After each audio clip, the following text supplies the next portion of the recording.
Son günlərdə deyilən sözlər, demirəm amma xalqın böyük bir kəsimi bu sözləri deyir, yox. Bir dəstə insan deyir. Biraz da çox səs-küy salır, elə bilirsən ki, çoxdular. Nə deyir? Deyir ki, 2 ərəb dava eləyib 1000 il bundan əvvəl. Vay şivən salmaq nəyə lazım? Bu bir sözdür. Bizə bunun nə dəxli var? Bəs də yaslandıq, qəmləndik, bizə sevinç lazımdır. Günəşin qabağından çəkilir, cəmaat sevinsin. Bəsdir, qaramat, qara günlüyü təbliğ elədiniz, ağlaşma qurdunuz. Biri deyir ki, inkişaf eləmək lazımdır, bəsdirin dayı. Sevgi intim məsələdir, sevgini nümayiş etdirməzlər. Orduda din amili var, inanc var, İmam Hüseyin sevgisi var, bu təhlükəlidir. Gedir, Peyğəmbər ordusu gedir, İmam Hüseyin ordusu gedir. Ya Məhəmməd, ya Ali, kimdir Əxəl? Sana qurban Mən qısa-qısa bunlara cavab verim bugün. Əvvəla sən niyə bunun adını əvvəldən vay-şivən qoyursan ki? Bu nə negativ məna yükü olan sözdür. Yaxına gəl, oturaq müzakirə eləyək, izah eləyək. Din 2 istiqamətdə dəvətini qurur. Rasional müstəvi, ağıl, məntiq, dəlil, sübut, emosional müstəvi, qəlb, hisslər, ruhun dərinliyi. Rasional müstəvi haqqında ayə deyim sizə. Ud'u ilə səbili rabbikə bil hikmə. İnsanları Rəbbinə doğru çağır hikmətlə, yəni rasional tərzdə. Dəlil sübutla danış Peyğəmbər. Sözü dəlillə əsaslandır, ağılları qane elə. Bu rasional müstəvi. Bir ayə də oxuyum. Buyurur ki, və idə səmi'u mə ənzələ ilə'r-rəsul tərə ə'yunəhum təfizu minəd-dəm' mimmə ərəfu minəl-haqq. Buyurur ki, Peyğəmbərə nazil etdiyimizi eşitdikdə həqiqəti tapdıqları üçün gözləri yaşarar, emosional hal. Bunların biri olmasa, ikincisi naqisdir. Emosiya ağla söykənməsə fanatizmdir, ağıl emosiyasız olsa quruluqdur, soyuqluqdur, hərarəti olmayan bir düşüncədir, fəlsəfi görüşdür. O, həyat tərzi ola bilməz. Bu ikisinin vəhdəti, rasionallıqla emosionallığın vəhdəti yoldur. Kərbəlada elə. Göz yaşı axıtmaq qadağandır. Kim dedi? Nəyə istinad edirsən? Harada yazılıb? Quran deyir ki, Yaqub Peyğəmbər Yusifa ağladı, gözü tutuldu və təqdir edir onun halını. Yusif sağ ola Yaqub ağlayır. Eşqi görürsən, şəhidə ağlamaqdırsa Peyğəmbər deyir ki, Həmzəyə ağlayan yoxdur. Təşviq edir ki, əmsi Həmzəyə ağlasınlar. Sual, cənnətə gedənə niyə ağlayırıq?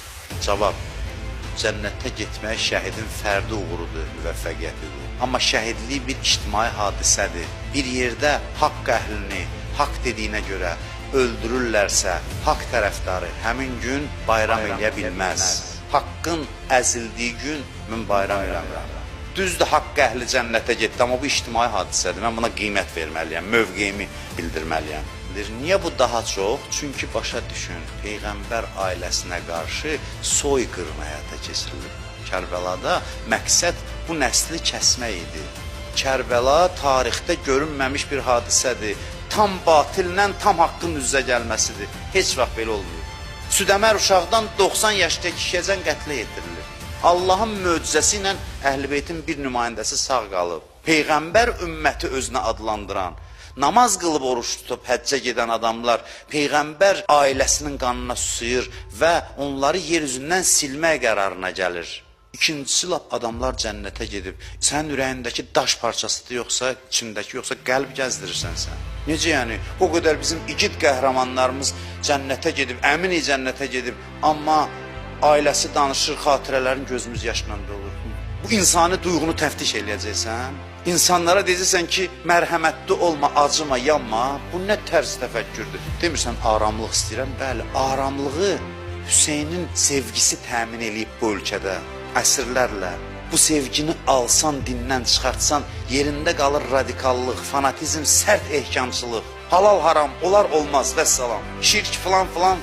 Bax, belə bir qorxunc İslam siması yaranır.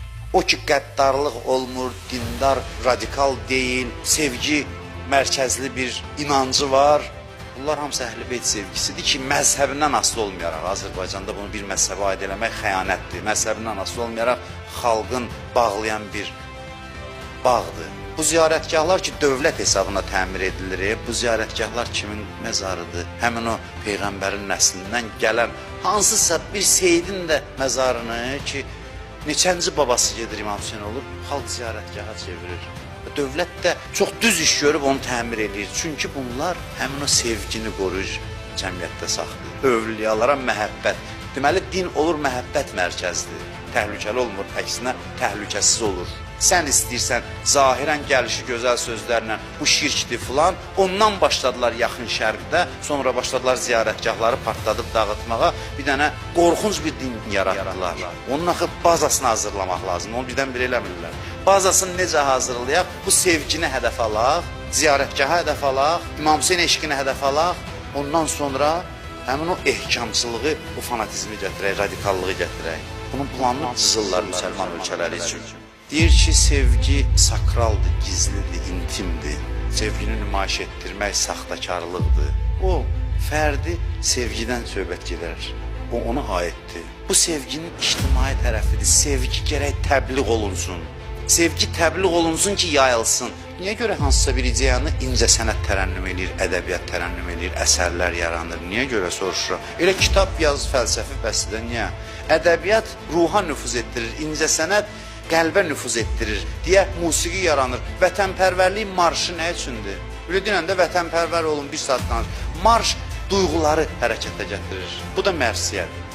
Mərsiyə də həmin o məntiqi ruha sirayət etdirir. Daha indi İmam Hüseyin əzasında mahnı oxumayacaqsan ki. Özü din deyib ki, Hüseynə əza saxla, Peyğəmbər deyib, hələ gələcəkdə baş verəcək hadisə haqqında ki, o gün Allah rəhmət eləsin Hüseynə mərhəmətlə göz yaşı axıdanlara. Necə dində bu yox? Niyə sən zorla deyəcəksən, mən də qəbul edəcəm? Din deyir, hər xalqın özünün ənənəsi var, adəti var. Məsələn, ağılarımız var qədim, onlarda da sinə vurma var. Azərbaycan xalqının əzadarlıq ənənəsidir. Bunu bu şəkildə deyil, çox gözəl. Narahat edici nə var? İstanbulda, Türkiyədə. Nə gözəl. İnsanlar dayanıb, gənclər, qəşəng, mədəni, səliqəli, gözəl. Eyni zamanda əlinə apar. Bu bir həmahənglikdir həm də. Bu bir vəhdət nümayişidir. Əl hərəkəti də eyni zamanda baş verir. Sən buna estetik yöndən bax. Deyir, orduda inancın olması, yaxud da kiminsə İmam Hüseyin eşqində olması, sevgisini ifadə eləməsi təhlükəlidir, deyir. Əksinə deyirəm, təhlükələrdən qoruyur. Dövlət televiziyasında veriliş gedirdi o gün. Dedi ki, bizim əskərimiz azam verdi, düşmən qaçdı. Düşmən bu sevgidən, həmrəylikdən qorxur, qaçır.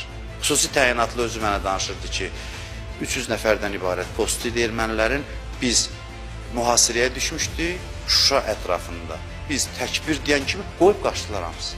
Bu təhlükəli deyə əksinə xalqın təhlükəsizliyini təmin edir. İnkişafımızı əngəlləyir bu. Deyir, Allah rəhmət eləsin Sabirə. Deyirəm, Sabir Mərsiyə yazır. Sabirin tənqid elədiyi İslamı mən də tənqid edirəm. Neçə ildir mən minbərdən onu deyim ki, bunu eləmək olmaz. Axtarış versən İmam Hüseyin əzadarlığı internetdə o qana boyanmış adamların şəkli çıxır. Bu məqsədli şəkildə belədir də. Sui-istifadə Qurandan da var. İndi Qurandan imtina eləyək. Ərəb ərəblə vuruşur. İradının cavabını o dəfə dedim. Bir də deyirəm ki, İmam Hüseynin şüarlarına baxın. Bir dənə ərəbə aid şüar yoxdur orada. İmam Hüseynin sözləri insanlığa aiddir, bəşəriyyətə. İslahat hərəkatıdır, qlobal, ümum dünya. 21-ci əsrdə hələ bəşəriyyət deyir, mənim haqqım, deyirlər bu mütərəqqi fikirdir. Adam haqqını qoruyur, haqqını tələb edir. İmam Hüseyin əleyhissalam onu da ötüb 21-ci əsrdə hələ bəşəriyyət ona gəlməyib. İmam Hüseyin deyib ki, öz haqqın üçün yox, haqqın özü üçün gərək çalışasan, səy eləyəsən. Öz haqqından da haqqa görə keçəsən. Bu artıq daha mütərəqqidir. Bu kişi Məkkədən, Mədinədən çıxanda deyib ki, kim boğazının qanını vermək istəyirsə gəlsin. Hakimiyyət davasına gedirdi. Əvvəldən xəbər verib. Bir də deyir, axırını bilirsə niyə getdi? Buna başa salmaq lazımdır ki, bir məsələnin qeybi tərəfi var, bir praktiki, pragmatik hissəsi. Qeybdən adama xəbər verilə bilər. Amma imam məmurdur ki, real vəziyyətə uyğun praktiki addımlar atsın, düşünülmüş. Aşura deyir ki, cinayətkarlığa qarşı ol. İmam Hüseynin qarşısında dayananlar vəhşi cinayətkarlar idi. Südəmər uşaq öldürən, çadır yandıran, qadınlara hücum eləyən, bu xalq 1400 ildir cəbhəsini müəyyən edib ki, mən zorakılığa, cinayətkarlığa qarşıyam. Aşurada mən zorakılığa yox deyirəm. Pis bir şeydir. İmam Hüseynin sevgisindən döndülər, küfəlilər başlarına nə oyunlar gəldi. Həccaclar gəldi, hakim oldu, qan su yerinə axdı, ağ gün görmədilər. Çünki